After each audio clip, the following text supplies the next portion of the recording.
welcome back. Morning. Paris, morning. good to see you. Congressman, good to see you. Thank you. Paris, could you tell everyone what experience you had with some of this institutional abuse? Because I remember last year you discussed it as well. Yes, when I was 16, I was sent away and I was emotionally, verbally, physically, and sexually abused.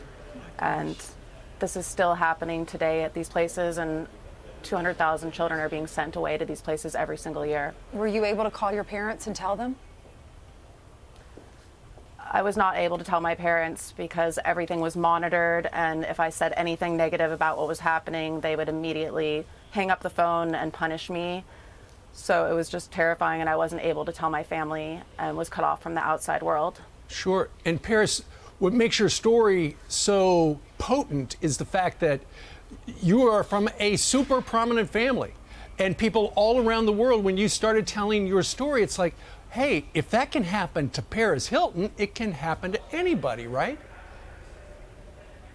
Yes, and that's why I'm doing everything I can in my power to fight for these children, because these are children who come from families that can't help and support them, and children from the juvenile justice system, foster care system, and they have no voice. So I'm really just turning my pain into a purpose and using my platform to help make a difference and save children's lives, because hundreds of children have died in the name of treatment in these places.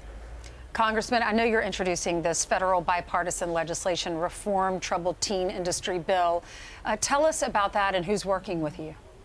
Well, this is a very bipartisan, bicameral bill that we are introducing, and you know, this is so very important. And I just want to thank Paris for her courageous act of speaking up and speaking out about what happened to her. Because, look, you know, we witness these horrific events that happen, or we see some of our adults who you know, are struggling, and we wonder, what happened? How could we have avoided this? Well, this is the kind of situation that we want to do.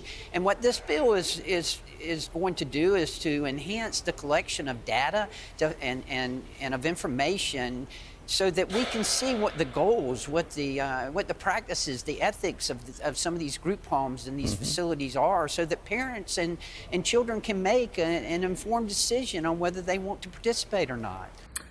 Gotta say, it's pretty refreshing to see a celebrity who is engrossed in the Hollywood lifestyle with a big of a name as Paris Hilton coming forth to do something good, as she said in her own words, turning her pain into power, using her platform to speak out for those who can't speak out for themselves. And I appreciate this cause. And I wish that more Hollywood celebrities and elitist people like Paris Hilton had that humility to speak out, even if it's a cause they haven't been impacted by, but to actually do something worthwhile in their lives rather than just living in this utopian Hollywood world where there are rules for thee, but not for me. Refreshing stuff.